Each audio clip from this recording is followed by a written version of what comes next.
हाँ चलो सबसे पहले मैं आप लोगों को बता देता हूँ थीम इंटीग्रेट कैसे करनी है, फिर लॉगिन रजिस्ट्रेशन हमारे पार्ट पे आएगा, बाकी नहीं पड़ेगी। ठीक है, देखो थीम इंटीग्रेशन एक सेपरेट मॉड्यूल है, इसमें किसी का कोई इंटरलिंक नहीं है। थीम इंटीग्रेट करना है, फिर फंक्शनलिटी अपने हिसाब से करते जाओगे आप। ठीक है, थीम इंटीग्रेशन में बेसिकली हम क्या करते हैं, मेन इंटीग्रेशन क्या करते हैं, लॉगिन पेज का करते हैं। ठीक, और डैशबोर्ड के अंदर उसके इनर पेजेस होते हैं, और इनर पेजेस आप जरूरत के हिसाब से बनाते जाते हैं और डालते हैं, उसको कॉपी पेस्ट होता है। एक पेज बना दिया, उसी को कॉपी पेस्ट होगा, अंदर वाले पेजेस बनते जाएंगे। ठीक है, मेन क्या है, लॉगिन पेज और डैशबोर्ड, ये दो चीज इंटीग्रेट होती है। बाकी फंक्शनल जब आप करेंगे तो उसके अंदर आप पेजेस भी अपने बनाते जाएंगे, डेवलप करते जाएंगे। तो इसके लिए सबसे पहले हम लोग एक अपना प्रोजेक्ट क्रिएट करना पड़ेगा आपको। तो just create a new project, fresh project लेके करेंगे इसको हम।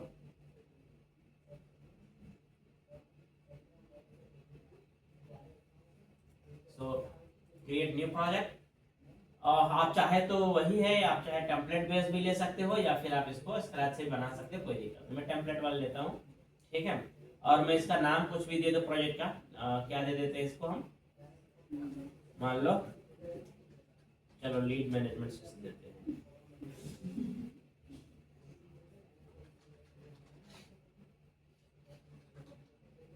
ठीक है, just to create, everything is okay, just to create now. Project आपका बन गया। ठीक है, ये बन रहा है।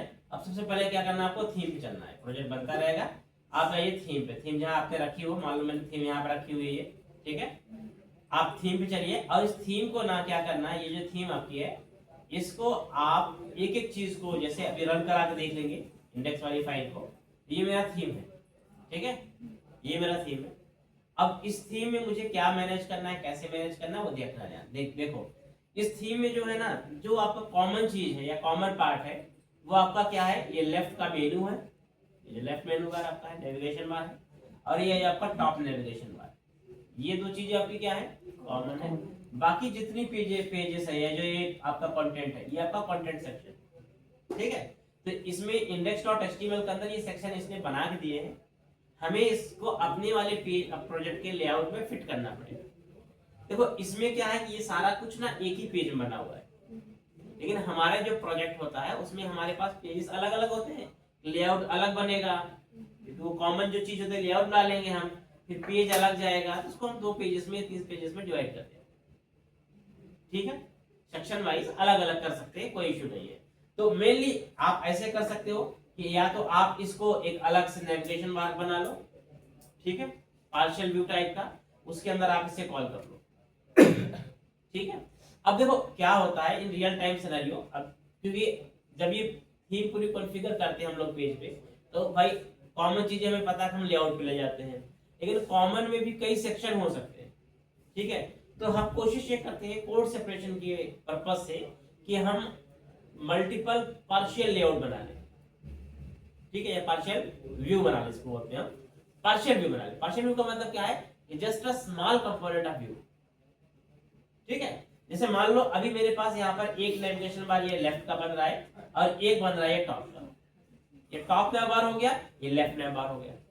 तो अगर मैं इसको डिवाइड करना चाहूँ तो 2 अलग अलग मैं व्यू बनाऊं, पार्शियल व्यू, और इन दो उनके अंदर इसको डालूं, और इन दोनों को मैं अपने कहाँ कॉल कर लूं, लेआउट पे। तो लेआउट पे क्या होगा, लेआउट पे कॉम्प्लेक्सिटी नहीं आएगी, कि अगर मैं सारा कुछ लेआउट पे चिपका दूंगा तो लेआउट कॉम्प्लेक्स हो जाएगा। कल के मेनू बढ़ते जाएंगे, आज 10 मेनू है, कल 50 होंगे, फिर 100 होंगे, 200 होंगे, 500 मेनू बढ़ते जाएंगे, कॉम्प्लेक्सिटी बढ़ती जाएगी। अगर मैंने सेपरेट रखा है तो कॉम्प्लेक्स नहीं होता है। तो वो डेवलपर पे डिपेंड करता है, वो कैसे मैनेज, क्या फीचर अपने पास अवेलेबल है, मैनेज कैसे करना है वो आपको देखना। ठीक है, तो अभी फिलहाल मैं लेआउट पे रखूंगा, बाद में उसको मैं आपको बताऊंगा और उसको पार्शियल व्यू के अंदर कैसे ले जाना है। ठीक है, वो भी मैं आपको करके बताऊंगा। फिलहाल के लिए आपके पास इस पे काम करना है। अपने को करना क्या है, इंडेक्स वाली फाइल जिस पे भी आपको काम करना है, सबसे पहले ध्यान रखना है इंडेक्स को ओपन करना है। आप किसी नोटपैड पे या VS कोड पे किसी दूसरे डेटाबेस को ओपन कर लो। ठीक है, सारा कुछ मैंने ऐसे ओपन कर लिया। अब सबसे पहले देखना है इसकी डिपेंडेंसीज कहां कहां है, क्या क्या डिपेंडेंसीज है। And the dependencies are the exist in this folder, plugins this folder, dist, this folder. तो हमें क्या करना है, इस फोल्डर के अंदर आप देखेंगे यहाँ पे ऊपर ऊपर, तो आपको मिलेगा एक प्लगइन्स का और एक डिस्ट का, ये दो फोल्डर आपको उठाने हैं, ये थीम के फोल्डर है, ठीक है। तो just to copy both folder, copy करो और अपने प्रोजेक्ट के अंदर आओ, डब्ल्यू रूट के अंदर, ठीक है। डब्ल्यू रूट के अंदर आप चाहे तो एक फोल्डर बना के डाल दो या डायरेक्ट डाल दो, आपकी मर्जी है। जैसे मान लो मेरा थीम है, मैं एक काम करता है फोल्डर बना देता हूँ ताकि क्लियर थोड़ा रहे, थीम, और थीम के अंदर मैं दोनों फोल्डर को करूंगा, यहाँ पे पेस्ट कर दूंगा। तो मेरी जो डिपेंडेंट लाइब्रेरीज थी जो इस थीम को चलाने के लिए चाहिए, वो मेरी क्या हो जाएंगे, यहाँ पर आ जाएंगे दोनों, ठीक है। पहले डिपेंडेंसी से दूर करनी थी मुझे, मैंने वो कर लिया। तो डिस्ट एंड पेजेस, ये दो मेरे पास जो थीम थे, आई मीन फोल्डर थे, दोनों आ गए।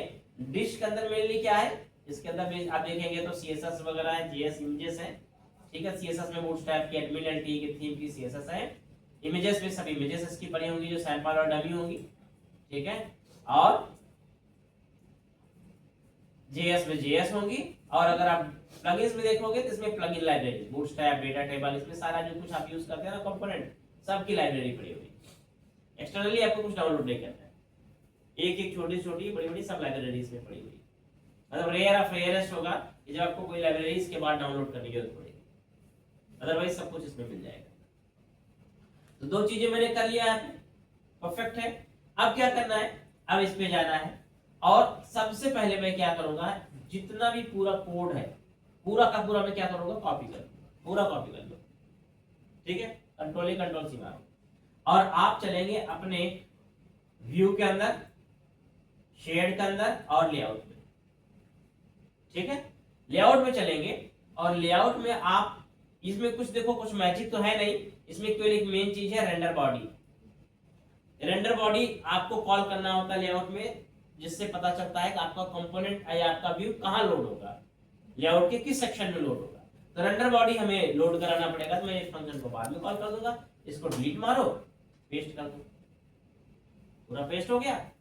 अब क्या करना है, अब सबसे इंपॉर्टेंट चीज ये है कि इसमें जैसा मैंने थीम आपको दिखाया कि ये जो बॉडी वाला सेक्शन इसका है ना, ये पूरा सेक्शन, ये इसमें से हटाना होगा कि ये लेआउट का पार्ट नहीं, ये पेज है, और पेज को हमें सेपरेट करना पड़ेगा, चाहे इंडेक्स पेज में, होम पेज में, चाहे जहां ले जाओ, अलग करना पड़ेगा। तो आप इसको अलग करने का तरीका क्या है, सिंपल तरीका ये होता है जो आप सही तरह के अपना सकते हैं। जैसे मुझे लगता है कि यार ये कहां से ओपन हो रहा है, कहां शुरू हो रहा है, मुझे नहीं पता चल रहा है, मैं इस टेक्स्ट को कॉपी करूंगा यहाँ से, इंस्पेक्ट करके आप एलिमेंट कॉपी कर लो, आप यहाँ सर्च मारो, ठीक है। यहाँ पता चल रहा है, यहाँ पे बन रहा है ये, यहाँ पर देखो साइड बाय डैशबोर्ड, डैशबोर्ड एक तो ये है, ये सब डैशबोर्ड ही बन रहे हैं, लेकिन आप देखोगे यहाँ पर ये डैशबोर्ड में रहा है, जो डैशबोर्ड वहां दिख रहा है, और ये किसके अंदर है, कंटेंट रैपर के अंदर है, दिस इज कंटेंट रैपर। और कंटेंट रैपर के अंदर आप देखेंगे आपके पास ये चीज है, कंटेंट रैपर के अंदर कंटेंट हेडर और कंटेंट, ये दो सेक्शन है। बस ये पूरा जो सेक्शन आपका है, ये पूरा सेक्शन ये आपको उठाना है, ठीक है। तो मैं क्या करूंगा, देखो हेडर तो आपकी जरूरत है, आपको रखना है रखो, नहीं रखना है तो कोई बात नहीं, बट इसके अंदर का ये जो पूरा सेक्शन है ना, ये पूरा सेक्शन, इसे मैं डिलीट मार दूंगा, और इसको मैं ले जाऊंगा कहां पे, एक दूसरे पेज पर, ठीक है। तो मैं यहाँ पर यही काम करूंगा कि आप अपने लेआउट में जाइए, और आप यहाँ सर्च मारिए डैशबोर्ड, और कंटेंट के अंदर जहां आपको मिल जाए, कंटेंट रैपर के अंदर मिल रहा है, इस पूरी चीज को यहां से यहां तक, ये पूरा सेक्शन आप क्या करिए, यहां से लेके यहां तक, इसको यहां से लेके यहां तक कट कर दो, ठीक है। और इसी के अंदर क्या करना है, रेंडर बॉडी जो फंक्शन है उसे ऑन कर, रेंडर बॉडी को एक ऑन, मतलब इसी सेक्शन में क्या होगा, आपका बॉडी लोड होगा। चलो दूसरी चीज है, अब मैं मेरे पास इंडेक्स पेज था या होम पेज, होम के अंदर इंडेक्स था, इसे मैं भी होम पेज मान चल रहा हूं, इसके अंदर मैं क्या करूंगा, उस सेक्शन को पेस्ट कर दूंगा जो मैंने वहां से कट किया था, यानी कंटेंट वाला जो सेक्शन पूरा है वो आ गया मेरे स्टाइल पेज के अंदर। हेडर की आपको जरूरत है तो रखो, नहीं जरूरत है तो कोई बात नहीं, लेकिन बाकी जितना सेक्शन मुझे चाहिए वो मेरा यहाँ पर अवेलेबल हो जाएगा, ठीक है। अब इसे रन कराते हैं, प्रॉब्लम देखते हैं क्या आती है, और उसके बाद इसको हम लोग फिक्स कैसे करेंगे। चलो अभी रन करते हैं, तो इसमें मोस्ट प्रॉब्ली आपका लेआउट लोड हो जाएगा, बट कुछ प्रॉब्लम के साथ।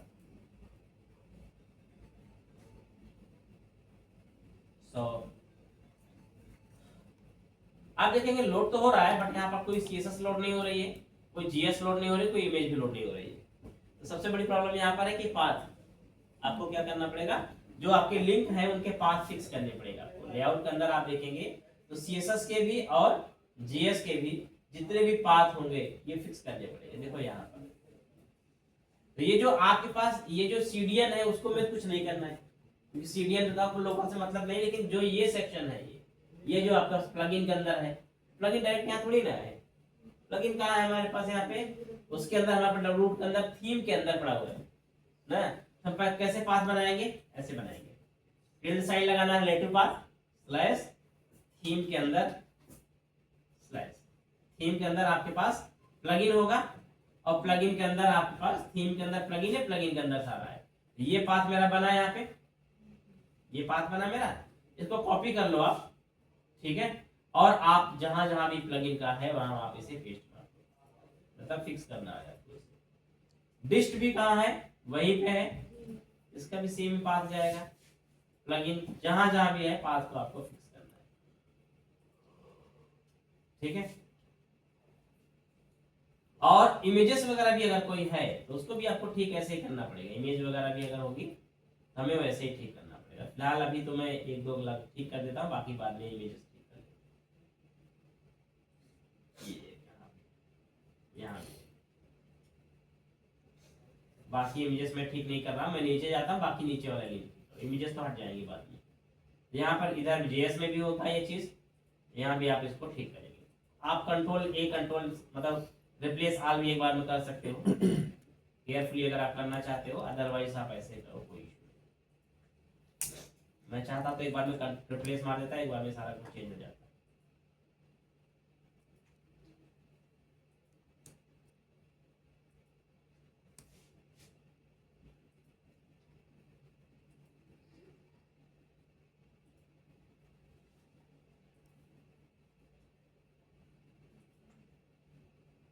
ठीक है, हो गए सारी, मिस हो गया कोई क्या? ये सर ये movement.min.js। अच्छा ये F5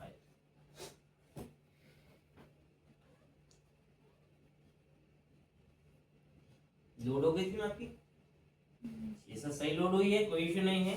ये JS आपकी आती है demo.js है, इस थीम के अंदर ही आप देखेंगे एक JS होगी यहाँ पर डिस्ट के अंदर, JS के अंदर demo.js नाम की फाइल है, इसके अंदर से आपका ये अलर्ट आता है, ठीक है। मैसेज सोल्ड अब जो भी है इसको भी फिलहाल तो मैं क्या करता हूँ, इसको मैं यहाँ से कमेंट कर देता हूँ, इसकी मुझे जरूरत है नहीं, ताकि बार बार इस तरह का अलर्ट मुझे नहीं चाहिए। ठीक है, तो ये आपकी ट्रेड थीम जो 100% विजिबिलिटी पे इस तरह से लोड हो रही है। अब इसमें बात आ गई कस्टमाइजेशन, थीम लोड हो गई मेरी, अब कस्टमाइजेशन की भाई मेनूज मुझे क्या रखने हैं, तो हम क्या करते हैं, सिंपल एक दो मेनूज उठाते हैं, ठीक है, और बाकी सारा डिलीट मार देते हैं।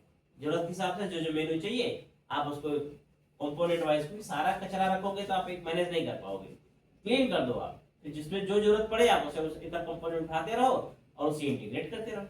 जैसे मान लो मुझे अभी के लिए ये जो सेक्शन है और ये सर्च बार, ये डैश बार, ये सब मुझे अभी नहीं चाहिए, ये सब मुझे हटाना है यहाँ से 2-3 सेक्शन। इसका सिंपल तरीका यही है कि आप इसको सर्च करो और यहाँ से रिप्लेस मार करो। मैं यहाँ लेआउट में जाता हूँ, ये रिप्लेस सर्च कर लिया, ये मुझे मिल गया, यूजर सेक्शन है। मैं एक काम करता हूँ, इस सेक्शन को जितना भी सेक्शन होगा ये है, सर्च बार है ना, डैशबोर्ड है, ये सब सेक्शन था मेरे पास। डैशबोर्ड मुझे नहीं हटाना है, डैशबोर्ड में ये सब डैशबोर्ड की लाइन जो जो नहीं चाहिए आप बेहतर तरीका ये होगा, पहले कमेंट करो, पहले डिलीट बनवा डायरेक्ट, पहले कमेंट करो, जब थीम फाइनल हो जाए जो लगे यूजलेस चीज है वो सब डिलीट कर दो, ठीक है। तो मैं फिलहाल डिलीट मार देता हूँ यहाँ पर, मुझे नहीं समझ में आ रहा, ये चीजें नहीं रखनी है, मैं डिलीट कर देता हूँ। बाकी आपका सही तरीका ये होगा, डिलीट मत करो, आप पहले उसको कमेंट करके छोड़ो, ठीक है। ये कर दिया मैंने यहाँ पर, पाथ इसमें भी ठीक करना पड़ेगा।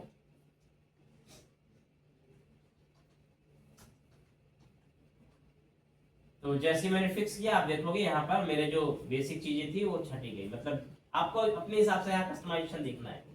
देखो वो सर्च बार चला गया आपका, ठीक हो गया, फिक्स हो गया। अभी ये मेन्यू बचे हुए, ठीक है। इसमें जो कस्टमाइजेशन की जरूरत आपको है, आपको लगता है ये कस्टमाइज करना है, थोड़ी बहुत सीएसएस आपको आती होगी तो आप आराम से इसको करो, ठीक है। कोई चीज नहीं लोड हो रही है, कुछ दिक्कत है तो आप उसके लिए देख सकते हो। जैसे इमेज मान लो यहाँ लोड करनी है, नहीं लोड हो रही है, तो वो थीम के अंदर थी, और थीम का मैंने पास गड़बड़ दिया। कहाँ गया वो, ये ना स्लैश नहीं लगाया। ये सब चीजें आपको थोड़ी मोटी छोटी मोटी चीजें जो है फिक्स करनी पड़ेंगी, और जब आप फिक्स करोगे तो अपने आप देखोगे चीजें सही हो जाएगी।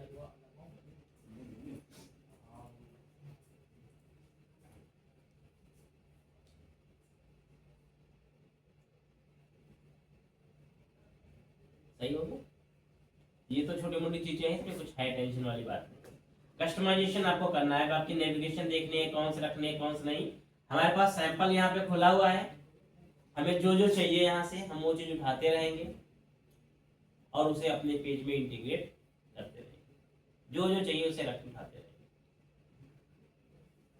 समझ ना? तो ये डैशबोर्ड मैंने कॉन्फ़िगर कर दिया आपका। डैशबोर्ड यहाँ पर आपका लोड हो गया। अब डैशबोर्ड के बाद मुझे मेन चाहिए, लॉगिन फॉर्म चाहिए, ताकि जब हम पहले आइडियली क्या होता है कि एप्लीकेशन में हमेशा सबसे पहले लॉगिन पेज कॉन्फ़िगर होता है, सबसे पहले आपका लॉगिन होता है। वंस यूजर लॉगिन किया तब वो डैशबोर्ड पर डायरेक्ट आता है, ठीक है।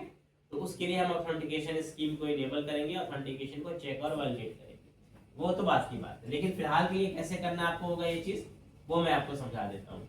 उसे करने के लिए आपको सबसे पहले करना ये, थीम आपका रेडी है, आपको करना यह है कि सबसे पहले एक काम करता हूँ मैं, ये जो आपका होम कंट्रोलर है इसमें इंडेक्स का नाम मैं चेंज कर देता हूँ, इसको ना हटा दो, इंडेक्स जगह पे इसको कर दो आप मान लो डैशबोर्ड, ठीक है।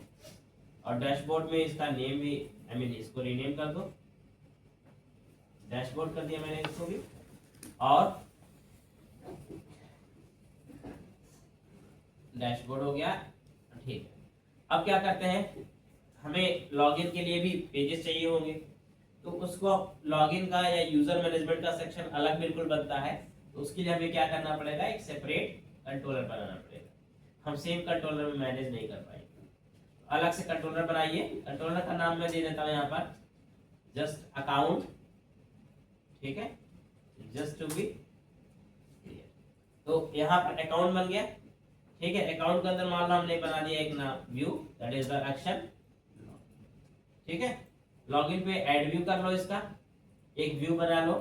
और अब एक इंटरेस्टिंग चीज है, वो ये है कि ध्यान रखना, लॉगिन जो होता है हमेशा जो आपका लेआउट होता है वो आपका सभी पेजेस पे एप्लीकेबल होगा, लॉगिन पेज पे नहीं होता है, क्योंकि लॉगिन पेज आपका सबसे पहले खुलता है।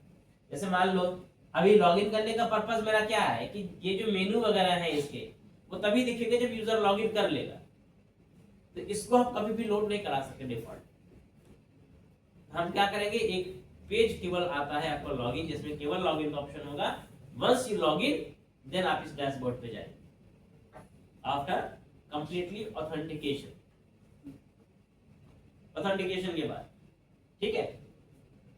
तो लॉगिन पेज इस तरह से होता है। तो इसमें हमारे पास कंसेप्ट ये रहेगा कि इसमें हम सीएसएस वगैरह, लॉगिन को हम पेज को क्या बनाएंगे, स्टैंड अलोन पेज बनाएंगे, उस पे हम लेआउट का यूज नहीं करेंगे। अब मान लो किसी पेज पे आपको लेआउट चलाना, अभी क्या है, लेआउट तो डिफॉल्ट बना है आपका है, अभी तो सारे पेजेस पे आ जाएगा। लेकिन अगर मान लो आपको लेआउट नहीं चलाना है, कैसे नहीं चलाना है वो बताता मैं आपको। उसके लिए सबसे पहले आपको लॉगिन पेज चाहिए, तो आपको क्या करना है, पेजेस में जाना है, यहाँ पर फोल्डर में, और यहाँ पर आप जाएंगे तो एग्जांपल्स में जाएंगे, और यहाँ पर आप देखेंगे तो आपके पास लॉगिन नाम का एक ये मिल जाएगा, बना हुआ पेज है। इसको नोटपैड में खोल लो, इसको भी हमने क्या किया, ओपन विद VS कोड कर दिया, ये खुल गया। इसको सिंपली फिर से ऐसे क्या करना है, कॉपी करना है, और अपने जो व्यू बनाओगे आप लॉगिन का उसमें ले जाकर के पेस्ट कर दो। इसमें भी आपको क्या करना पड़ेगा, ये जो CSS है वो ठीक करनी पड़ेगी। तो हमारे पास प्लगइन्स के अंदर समथिंग ये बना हुआ है ना, ये डस्ट लगा हुआ है, तो इसे आपको ठीक करना पड़ेगा। फिलहाल मैं इसको रन करा के आपको दिखाता हूँ ये कैसा चलेगा।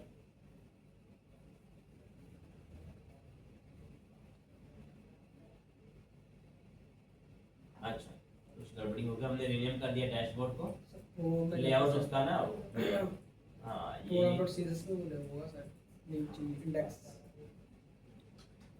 डैश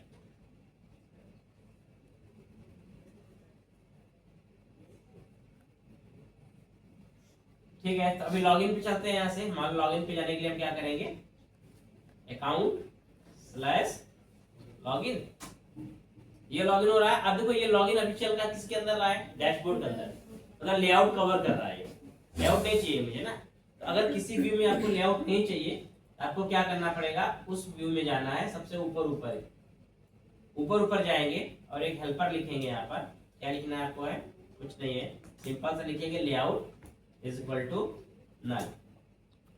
इसका मतलब क्या है, हम यहाँ पर लेआउट को क्या कर रहे हैं, मैनुअल असाइन कर रहे हैं कि भाई लेआउट नहीं चाहिए। तो अब ये लेआउट को कॉल नहीं करेगा। अब देखोगे अब लेआउट आपका इसमें नहीं चलने वाला। अब मैं अगर अकाउंट पे और लॉगिन पे जाऊंगा आप देखेंगे यहाँ पर अब नहीं चलता है, लेकिन अब CSS भी चली गई क्योंकि CSS तो लेआउट से आ रही थी। इसका मतलब क्या है, इस लॉगिन वाले पेज की CSS ठीक से काम नहीं कर रही। इसका भी आपको पाथ क्या करना पड़ेगा, ठीक करना पड़ेगा। कैसे ठीक करना है, कुछ नहीं है, ये जो पाथ आपके पास है ना, ये पाथ तो इसने दिया हुआ है अपने हिसाब से, इसी पाथ को मुझे ठीक करने की जरूरत है। वही है, पेज तो बना हुआ है और इसको हम क्या करते हैं, कंट्रोल H कर देते हैं। इससे करेंगे टिल्ड स्लैश थीम के अंदर थीम से रिप्लेस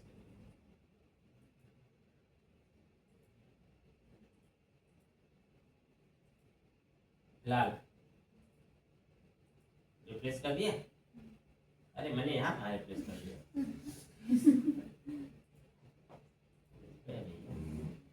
यहाँ करना था मुझे,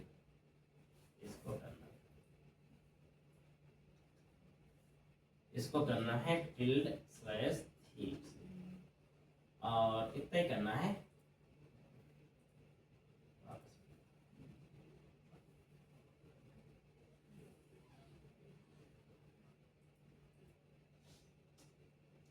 सेटअप हो गया, ठीक है, सिंपल चीज है, लॉगिन पेज आपका सेटअप हो गया। अब देखो पेज सेटअप हो गया, पेज को कस्टमाइज करना है, जो टेक्स्ट वेक्स्ट चेंज करना है अपने हिसाब से आप देख लो क्या करना है, ठीक है। चेंजेस तो आप अपने हिसाब से कर सकते हो, आपको जो चाहिए होगा। थीम में दो ही पेज है, मेन है लॉगिन और आपका डैशबोर्ड। उसके बाद जो पेजेस हैं वो सब डैशबोर्ड के अंदर के पेज होंगे। उसमें कुछ नहीं करना है, केवल आपको पेज बनाना है, HTML कॉपी पेस्ट मारनी है, कस्टमाइज करना है, लेआउट अपने आप ही कॉल कर लेगा, वो लेआउट के अंदर अपने आप लोड हो जाएगा। उसका तो सिंपल, जैसे मान लो मुझे क्या करना है, नया यूजर क्रिएट करना है। अब एडमिन को मान लो राइट्स है, कोई एडमिन एक नया यूजर क्रिएट कर सकता है, ठीक। तो उसके लिए मुझे क्या करना पड़ेगा, सबसे पहले मैं क्या करता हूँ, लॉगिन के अंदर जाता हूँ, ठीक है, और यहाँ पर मैंने एक मान लो एक्शन बना दिया, और मान लो रजिस्टर। अब रजिस्टर के लिए मैं क्या करूंगा, इसका एक व्यू बनाऊंगा, ऐड व्यू, सिंपल व्यू बनेगा आपका, ठीक है। अब रजिस्ट्रेशन का कोई पेज होगा, आप उठा लो, यहाँ पे मान लो मेरे पास इधर कहीं होना चाहिए कुछ, तो ये रजिस्टर का है ना ये व्यू, ये मान लो है, ऐसा लेना चाहो आपकी मर्जी है, एक रजिस्टर का ये, एक रजिस्टर का ये, दो पेज इसके बने हुए। मान लो मैं पहले वाला चाहता हूँ रजिस्टर का, इसको ओपन विथ कर लिया मैंने, क्या VS कोड। अब इसमें मुझे ना पूरा सेक्शन उठाने की जरूरत नहीं है, इसमें मैं क्या उठाऊंगा, केवल इसका ये कार्ड, इतना जो सेक्शन इसका होगा ना, ये मैं केवल यही सेक्शन उठाऊंगा इसका। मतलब हमेशा आपको पूरे पेज की जरूरत आपको इसमें नहीं पड़ेगी। इसमें अगर आप देखें एडमिन LTE, अच्छा एडमिन LTE, यहां से आप चाहो तो इसको होल्ड पूरा उठा सकते हो, रजिस्टर बॉक्स DV जो आपका ओपन अप होगा, ठीक है। और इस व्यू के अंदर आप इसे पेस्ट मारेंगे, ठीक है, ये मान लो मैंने पेस्ट मार दिया, तो व्यू तो मेरा बन गया, ठीक है। अब इसका मैं काम करता हूँ, लिंक भी एक बना देता हूँ ताकि मुझे पता चले यहाँ पे। ये जो नेविगेशन थे मेरे पास यहाँ पे, ये नेविगेशन था ना इस साइड बार पे, ये वेट का आप देखेंगे तो ये सबसे पहले यही मेरे पास था ना। मान लो इसको मैं चेंज करना चाहता हूँ, इसको मैं एक काम करता हूँ, वेट को मैं करता हूँ यहाँ पे चेंज करके रजिस्टर, ठीक है। और इसका HREF आप चाहे तो हटा दीजिए, इसकी जगह आप लिखेंगे क्या, ASP action. So action will be what, register, and ASP controller, the controller will be what, काम। ठीक है। ये मेरे पास रजिस्टर का लिंक बन गया। अब इसके ऊपर चलाते हैं रजिस्टर पेज को, देखते हैं कैसे लोड होता है। लेआउट चेंज नहीं करेंगे, वो सेम आ जाएगा। हाँ? इसमें लेआउट चेंज नहीं करेंगे इस वाले। वो तो रजिस्टर डैशबोर्ड के अंदर ही होगा ना, कि रजिस्टर तो कोई यूजर वही कर सकता है जो उसने इसका मेन ये है कि HREF इसका जो है हटाना, ओवरराइट कर देगा HREF।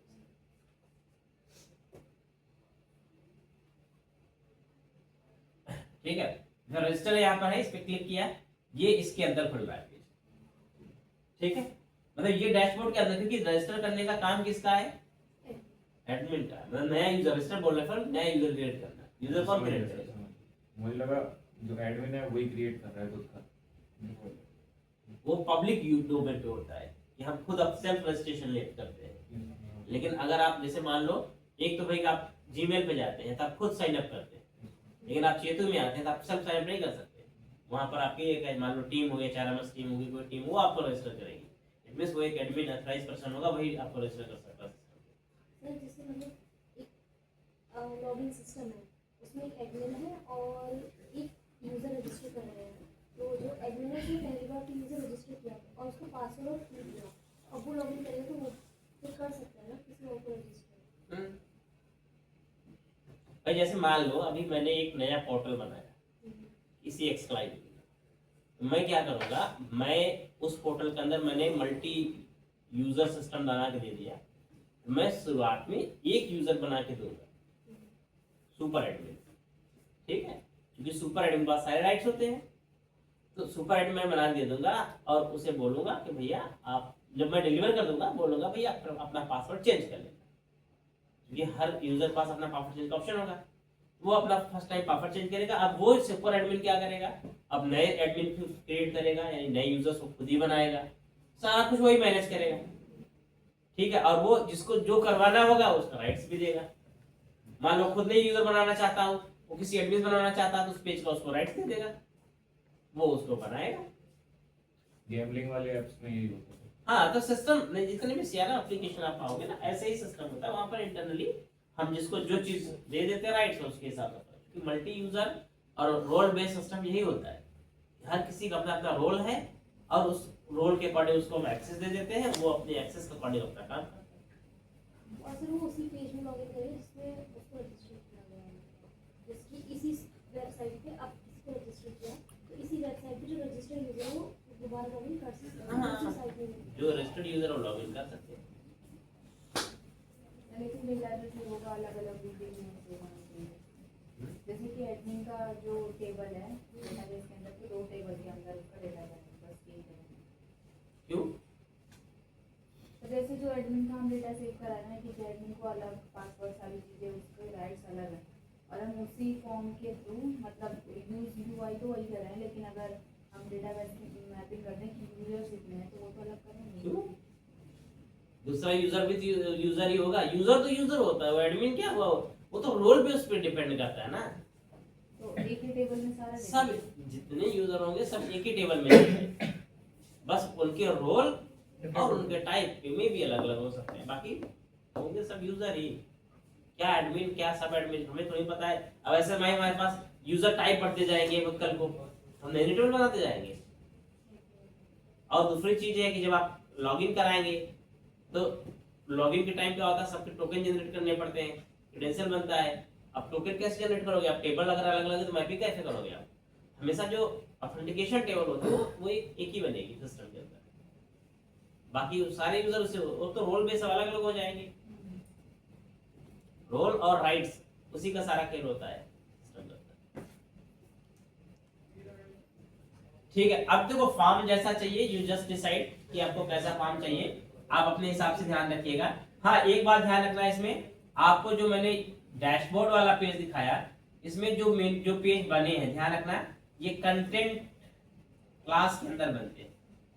ठीक है, तो हमें क्या करना है, ये बात ध्यान रखना है, जब भी मैं कोई पेज बनाऊं, जैसे मैंने रजिस्टर बनाया, तो इसको मैं क्या करूंगा, हमेशा कंटेंट क्लास के अंदर 2 div ओपन किया, 2 div यहां से क्लोज कर दिया, एक div।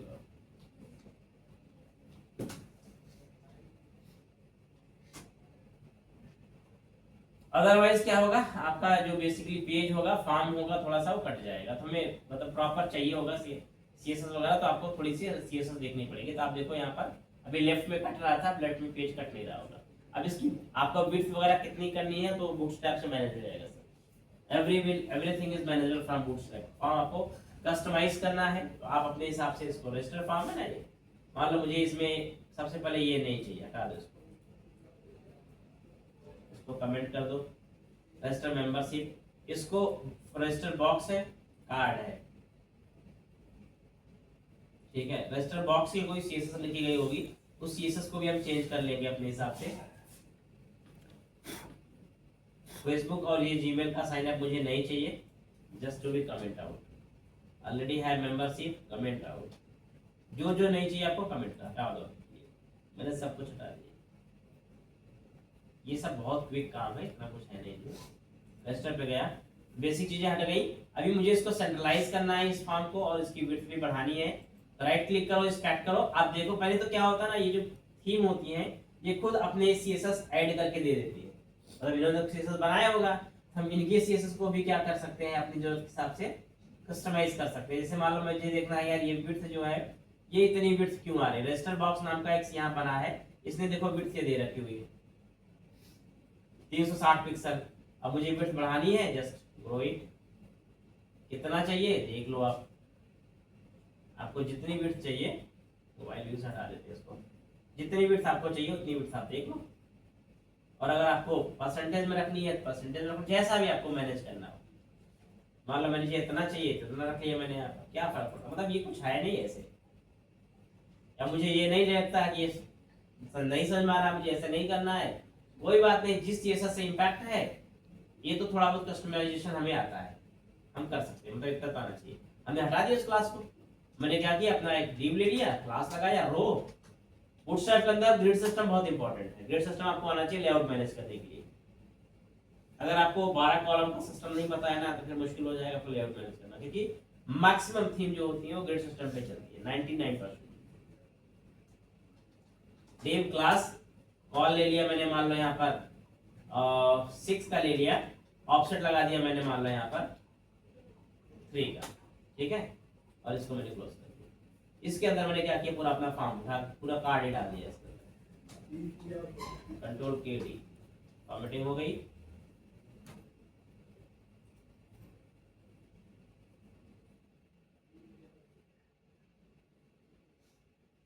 रजिस्टर, अरे कुछ गड़बड़ हो गया है। एक तो ये सेक्शन बंद होना था यहाँ पर, लास्ट वाला हमने डिव बंद कर दिया, ये गलत किया हमने।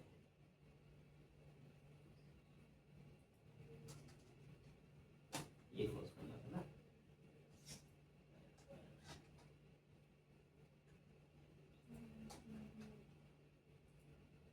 हाँ अच्छा, कुछ तो नीचे वाला डिव का नहीं, वो हमने कमेंटिंग करते हुए हमें दिक्कत हुई थी ना, हमने कुछ सर वो प्रॉपर क्लोज नहीं हुआ है, वो नीचे सबसे लास्ट वाला सेक्शन से 85 लाइन पर 85 हां प्रॉपर। अच्छा, ये भी तो गड़बड़ा है। क्या किया और ये क्लोजिंग का ध्यान रखना है। एचटीएमएल हालांकि ऐसी एरर तो देता नहीं है, लेकिन इसकी वजह से आपकी सीएसएस जरूर मिल सकती है। ध्यान रखना, अगर आपको सीएसएस बचानी है, सही रखनी है, ये बात ध्यान रखना पड़ेगा कि आपकी वार्निंग्स नहीं होनी चाहिए सिस्टम में। नहीं तो ऊपर नीचे डी होगा तो सीएसएस हिल जाएगी। ठीक हो गया। डी ऊपर नीचे ठीक करते हुए इसमें थोड़ी सी एम्प्टी दे दो, आप मार्जिन टॉप दे दो। ये आपका बॉक्स का कार्ड कहाँ गया, ये एम्प्टी 5। तो ये आपका फॉर्म डिजाइन ठीक हो गया इसका। बाकी आपको कस्टमाइजेशन पे डिपेंड करता है कैसे करना है। जस्ट लुक एट दैट, कैसे करना है अपने हिसाब से। बट सर आपने तो बोला था इनलाइन सीएसएस नहीं यूज करना चाहिए। मैं कहाँ इनलाइन यूज कर रहा हूँ, बूटस्ट्रैप का था। अच्छा मैं कोई सीएसएस थोड़ी लिख रहा हूँ इसमें। मैं तो बूटस्ट्रैप की क्लासेस यूज कर रहा हूँ। क्लास यूज करना तो एक्सटर्नल ही हो गया ना। सर आपने डायरेक्टली पेज पे चेंज की थी विड्थ, तो वो और ऐसा कुछ ब्रह्मास्त्र नहीं है, बोर्ड लाइन कभी लिखनी नहीं है। कभी कभी जरूरत पड़ जाती है तो लिख देते, उसमें क्या दिक्कत। वो तो परमानेंटली होती जो आपने वहाँ पे पेज पे उसकी विड्थ चेंज कर दी थी। इंस्टॉल पे आपने किया था। वो तो हम चेक करने के लिए करते हैं। चलिए अब जैसे मान लो हमें कोई सीएसएस चेंज करनी है तो हमें कितना विड्थ चाहिए, कौन सा कलर चाहिए, तो वहाँ टेस्टिंग कर लेते हैं। जो फाइनल हुआ हो वही लाके अपना सीएसएस में पेस्ट मार देते हैं। तो लेकिन वो तो यहाँ मिलेगा नहीं ना वहाँ पे। क्यों नहीं मिलेगा भाई। अब जैसे मान लो रजिस्टर लोगो पे मान लो यहाँ पर मेरे पास कोई क्लास थी, ठीक है, रजिस्टर बॉक्स नाम पे, इस पे कोई मैंने सीएसएस चेंज किया, ठीक है, ये सीएसएस मुझे क्यों नहीं मिलेगी। जब आप कभी चेंज करोगे यहाँ पर, मान लो मुझे ये फॉन्ट का कलर चेंज करना है या जो ही जहाँ भी लगा होगा, मैं इस पे जब राइट क्लिक करूंगा, इंस्पेक्ट करूंगा मैं इसे, ठीक है, तो इस पे जो सीएसएस लगी होगी लॉगिन बॉक्स में एमएसजी मान लो लगा हुआ है। अब इसका नीचे आपको यहाँ दिखाएगा कि सीएसएस में चल रहा है। ये देखो ये दिखा रहा है मुझे लॉगिन एंड रजिस्टर या सीएसएस 96 लाइन नंबर पे है ये आपके पास बिल्ड के अंदर। तो हम क्या कर रहे हैं, यहाँ चलेंगे, बस आपको ये लोकेशन देखनी है। तो आप जाएंगे अपने पास क्या था इसका मैं भूल गया,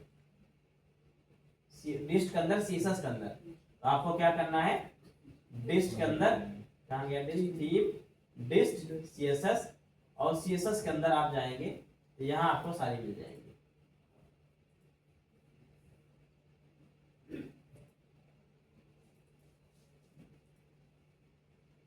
क्लास सर्च करेंगे, देखो ये क्लास मिल गई मुझे यहाँ पे। आप पूरे प्रोजेक्ट में क्लास सर्च कर लो, कहीं ना कहीं क्लास अगर कोई पेज पे दिख रही है तो होगी तो इस प्रोजेक्ट के अंदर ही ना। कंट्रोल शिफ्ट एफ मारो और क्लास को सर्च कर लो। अब जो सीएसएस आपको चेंज करनी है यहाँ पे कर दो, क्या दिक्कत है। मान लो मुझे इसका कलर चेंज करना था, चलो कलर मैंने कर दिया, मान लो फॉरेस्ट ग्रीन कर दिया, कोई बात नहीं, जो चेंजेस करने आप यस कर लो। तो हर चीज संभव है, कुछ भी ऐसा नहीं है जो मुश्किल लगेगा या होगा। बस आप देखो कैसे करना है बस।